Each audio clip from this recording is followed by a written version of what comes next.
Hello.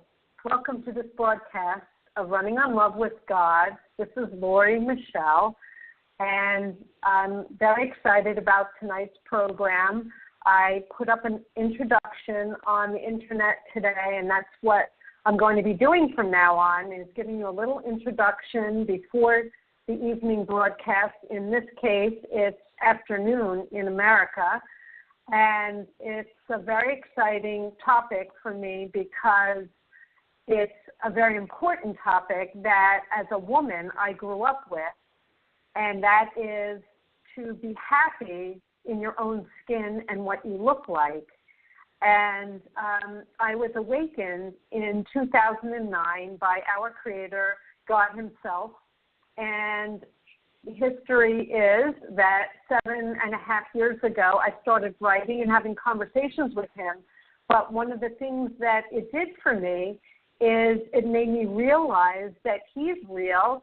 He is amazing, awesome, and beyond anything I ever thought God could be. And I understood from the beginning of my awakening that everything he does is deliberate and on purpose, including what we look like, including our aging and how we age and what we look like as we grow older. And I became acutely aware that I am a spiritual being having a physical experience, and that I'm really not my flesh. I'm really a piece of God, a creation of God Himself. And today I have my co-host, Anna Marie from Chicago. Hello, Anna Marie. Good morning, good afternoon, good evening, I don't Lori. know. Okay. Good afternoon, good evening, good morning, wherever there's, people probably in the morning somewhere. California. Right. So, welcome. Thank you. I had a little bit of an intro this morning that was, I'm talking into my microphone. Am I loud and clear? Yes. Oh, good, good. So this morning I went on my morning run, and I shot a little video showing the horrible, well, not horrible weather, but not so beautiful weather compared to Friday morning when I ran in the Tiberius Marathon here in town. We had spectacular weather on Friday morning, but before the marathon and after the marathon, it was cloudy, and I posted a video of it, and it shows how deliberate Hashem God is in everything He does. So that's the weather. We know that He controls the weather, He controls everything, and He controls what we look like. And as I prepared for this program, I went on my run, and I decided to take a video of myself looking very, quite terrible.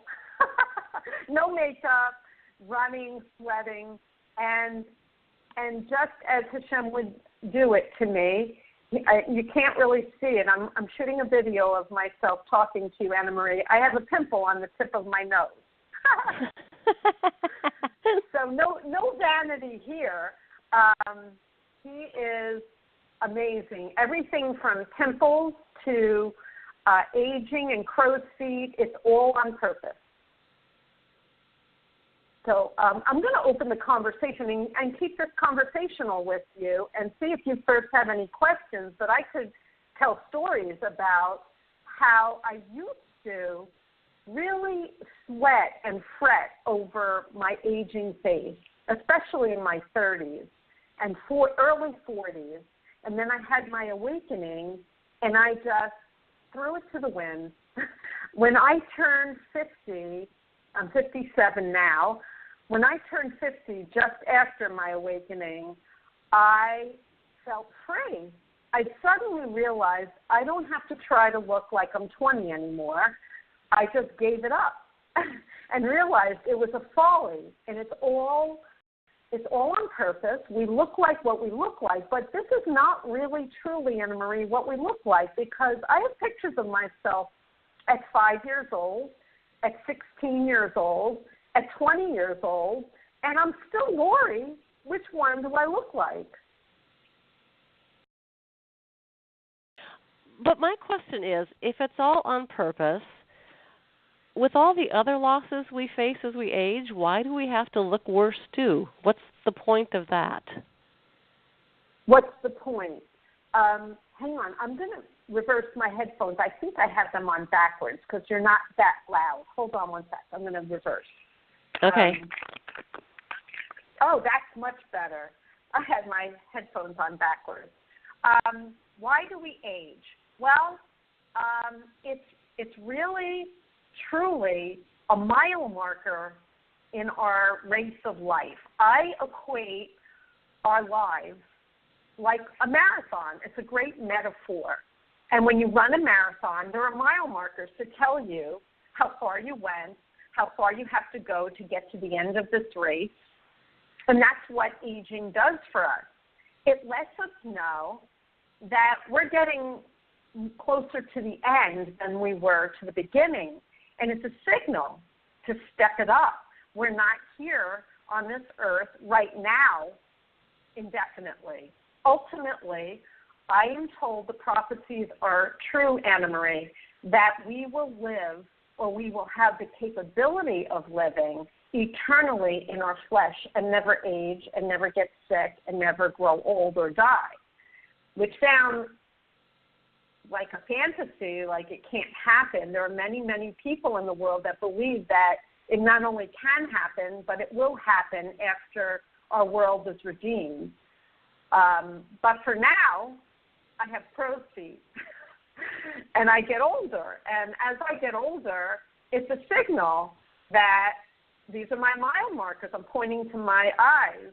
The lines around my eyes are my mile markers, if you will. And I've named mine. I made a joke about this one year, that I named each line after one of my children. And I have several more that I've named after my ex-husband. Okay, so now another question. But I make a joke out of it. Yeah.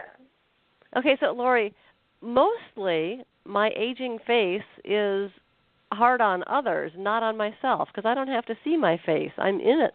I don't look at it. So why do we represent that to others when you say it's for ourselves as a mile marker? Well, it's a mile marker for ourselves, but it's also a mile marker for other people. People can look at us and know that we're older. But I'm going to ask you a question and reverse it and put it right back at you. Why do you think it's hard for someone to look at your aging face? Why is it ugly to be older? Who decided that lines around your eyes or skin that's not as taut as a 20-year-old is ugly or hard to look at?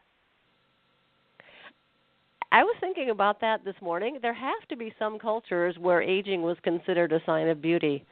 I don't know of them, but I would hope that somewhere in our existence that it was more revered than it is. Well, in America and even in Israel, I have found that aging is not valued the way it should be. And God willing, you're right. There are cultures, I do believe, that treat their aged in a much more respectful way, to say the least. But I recently, and I think you might remember this, about 6 months ago in May, I was in a traffic accident. And I don't think you can see in this lighting and on this camera, but I have a scar now on my face, and I have a fracture, and my nose was fractured and altered, and just what I needed. I already had a Jewish Ashkenazi nose, but it made matters worse. And I was told by the insurance company that my value of what they were going to reimburse me or compensate me for my face and having a facial scar diminished after the age of 30. So the value of, right. Wow. The value of my face goes down with my age. Isn't that lovely? Especially since you know that there was an actuary who sat and did calculations to figure out how much value your attractiveness provided. That's crazy. Isn't that crazy? And I was arguing. I said, hey, I matter. This is my face. I have to look at it every morning and remember that traffic accident. And it wasn't my fault. The driver was at fault. I don't want to go into it now. That's a subject matter of another Blog Talk Radio program, which I will have. But the whole process was a disgrace. Even when I was taken by ambulance to the hospital, Anna Marie, the doctor who stitched my face up took a cell phone call while she was stitching my face up and did it one-handed, and I yelled at her in Hebrew. The only Hebrew word that I knew at the time was slicha, meaning excuse me, put your phone down. Right. So from her attitude. If I was Christy Brinkley, Anna Marie, or if I was a 20-year-old hot-looking model, I don't think that she would have been taking a cell phone call. No, exactly. I mean, you would have gotten the finest little stitches putting your face back together, not a one-handed effort. No. So my point of this program is to tell people, and I posted a picture that you saw of a woman piling on makeup really thick and going to wild exaggerations on curling her hair and trying to look a certain way. And this goes to the question that I just asked you. Why is it painful to look at an aging face? Who decided that that's not pretty? I have seen many women in their 70s and even 80s that have gorgeous blue eyes, and I'm enthralled with their smile and their eyes, and I see their soul because that's who we truly are.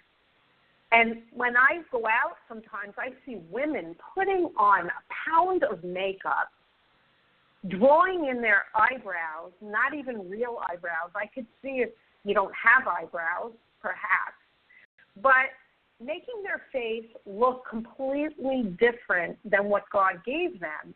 Or people resorting to things like plastic surgery, altering their features. And, I'm guilty. When I was in my early 40s, I was contemplating doing some of these plastic surgical interventions because I was starting to feel like, oh, no, I'm not going to be sexy. I'm not going to be desirable. People won't like to look at me, like you said. And I went on a few appointments, and I have another program that I'm going to do about plastic surgery, but they were hilarious. And I will just say, on the aging side of it, I was considering the whole Botox thing. And a doctor walked in New Jersey into the office while I was sitting there, and I was just thinking about it because I'm getting all these lines around my eyes, Anna Marie. And the doctor walked in with the most ghoulish, surprised look on his face because he had evidently injected so much Botox in his forehead that he looked like a ghoul. Oh, seriously, dear. He looked very scary. And I looked at him, and it was Hashem's way of saying, you don't want to look like that, do you? And this was before my awakening. But, God will put those things in your way and wake you up. And when this man walked in the office that I was going to a consultation for, and I saw what his face looked like, and it was so unnatural looking, I said, no thanks. I think I'll keep my crow's feet. Yeah, the Daily Mail ran an article probably a year ago where they compared a group of British actresses to a group of American actresses. And the American actresses had all had massive plastic surgery, and the British was just natural-looking aging. And it was amazing how much more beautiful the British actresses looked. even though technically you might think they looked a little bit older than their counterparts, they looked so much better. Yeah, I happen to think aging is natural and beautiful, and I think that sometimes you look at someone and they're older, an older actress, and they start to look strange rather than young. They just look like they've had surgery. They don't look so much better, in my opinion. Sometimes they do.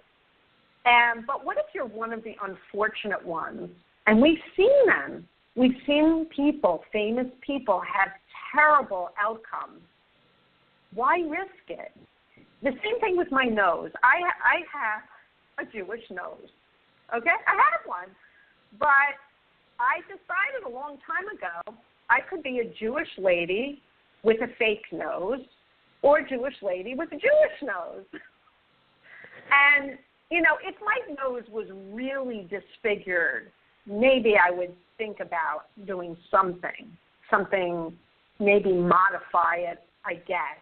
You know, if you're disfigured, there is a time and a place for everything. I've seen there are surgeons who specialize in your smile when you have a deformed smile, if you have a deformity. But if you're just, you know, I don't think I'm deformed, God forbid. I'm just Lori. This is what Lori looks like. And if you don't like my nose, there are plenty of good-looking noses to look at. This is just not mine. And I think that people need to learn how to get a sense of self-esteem. Okay. You know, you have to learn to like the skin that you're in. Yeah. That's good advice, but the world treats attractive people better. So how do you get around that? Okay, Anna Maria, I'm going to argue with you on that one. It's true that world treats attractive people better. But what's attractive, Anna Marie? Is it your flesh that's really attractive? Or is it something invisible that's really, you can't put your finger on it, but it's something that attracts you? I will tell you, in my lifetime, I was never the most beautiful girl in the room, but I always got the guy I wanted, always. I never had a problem getting a date. I dated people who were stunningly beautiful, and I wasn't attracted to them at all. They were boring. It was like kissing a mirror. You know, they were some of them. I'm not saying everybody who's beautiful is like that. There are rare people who are beautiful inside and outside, and they knock you out, right? Right. But there have been a lot of people in my life that were not necessarily beautiful of their flesh, but there's something about them that is so attractive. And I've been told that by a couple of men. I don't know if that's a compliment. I take it as a compliment. I don't know what it is about you, but I'm very attracted to you. You know, I guess that's an insult. But they don't know that you're attractive, but they're attracted to you. But I don't care. You know, if you're attracted to me, you're attracted to the real and genuine part of me. My smile, my sense of humor, how I carry myself. Those are the invisible, energetic things that make us truly attractive. Let's see if I can think of an example. I know Paul Newman was drop-dead gorgeous inside and out, okay? But let me ask you something. Is Mick Jagger really good-looking? Oh, okay, really good point, because he's highly attractive, and you're right, it's his energy. Yeah. It's not his facial features. I mean, even his body, he's like skinny and, you know, lanky and, you know, but he's really very hot. Even exactly. 70? Right, and even at his age, doesn't matter. He's still him. No. I went to see Neil Diamond. Wow. There were people from their teens to people in walkers going nuts over this 70-something-year-old man. And by the way, Neil Diamond, even as a young man, he's very, he has an Ashkenazi Jewish nose too. He's, feature for feature. He doesn't look like Paul Newman or Robert Redford as a young man. But wow, there's something about Neil Diamond that drives people crazy. Okay, you so feel pretty yet? What you're saying is that we can work on things to be more attractive to other people other than what we physically present. Maybe, like you said, in a smile, in how we carry ourselves, how we treat others. What? Absolutely. A sense of humor. I don't know if you're going to agree with me, but there are comedians that I find very attractive. They're hilarious. They're not necessarily beautiful of their flesh. They're average-looking men, but they're wow. They drive me crazy. They're so funny. You just want to kiss them, right? Now, you know what? You're can absolutely. Develop. Mm-hmm. I was just going to say you're absolutely right, because I remember dating. If a guy could make me laugh, that was really all I needed. It didn't matter anything what he looked like.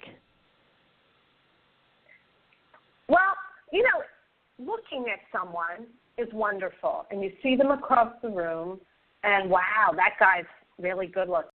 But if you meet them and you start talking to them and you have nothing to talk about, is that attractive? If you have nothing interesting, if they say nothing interesting and they're just like a wall hanging, how old will that get? Very quickly, right? No, absolutely. Right. So people put a lot of pressure on themselves to be hot looking, to dress a certain way, to please others. But who are you pleasing? You're making someone's opinion of your appearance more important than your own self-esteem. And, I have to also say that people with low self-esteem are very unattractive. I'm not saying to be arrogant and full of yourself, but a healthy self-esteem and someone who likes themselves is much more attractive than someone who's always looking in the mirror and worrying, how does my hair look, and do I look okay? And I don't know. I don't find that as attractive. I like confidence. Confidence is a very attractive quality. Yeah, you're definitely right on that. And it's also going to make a more interesting person than someone who's all wrapped up in how they look. They're not going to be that interesting to talk to. Right, exactly. And I watch, and I'm now putting myself out there on YouTube, on Facebook. My face is everywhere. And I have to admit to you, it's a little daunting. There are times I look in the video and, oh no, I look terrible. This morning I look terrible. I put that video up. I didn't do more than one take. I couldn't even look at myself in the camera. So it's not that I always like what I see in the mirror or on the video, but I just push it away and say, this is what it is. No vanity. The content of my character and what I'm saying and what I'm sharing with you is far more important than how my hair looks and if I have puffiness around my eyes or I didn't put makeup on or I have a pimple on the end of my nose. If you're not going to listen to me because you think I'm ugly, well, then that says more about the people who won't listen to me than it does about what I'm saying. Although I do worry about it because, Anne-Marie, I do want the things and the messages and the content of what I'm talking about. It's that important that I don't want to lose people because I look terrible. But this is me. I can't change me.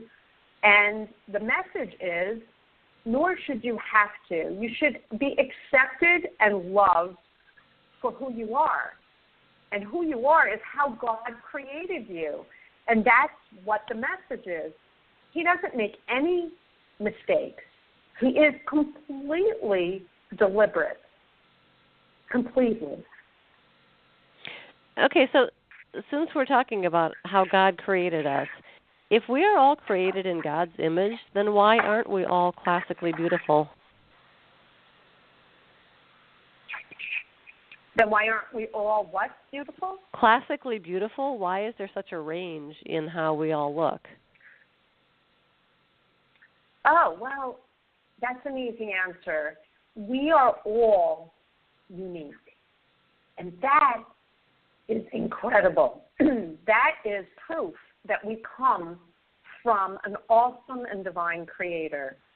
There is not one or two people who are exactly the same, not even twins are exactly the same. They may look alike, but their inclinations, their choices, their personalities are different. So we're all unique. Our spirits are unique. Our visually, we're unique. And that's beautiful, and that's divinely deliberate that we're unique. We're supposed to take pride in our uniqueness, not try to be like everyone else. Why would we want to be like everyone else? What makes them more beautiful and more perfect than us? We all come from the same creator. It's like saying, here's a chocolate cake and here's a vanilla cake. Well, which one's better? Well, to each his own, I suppose, right?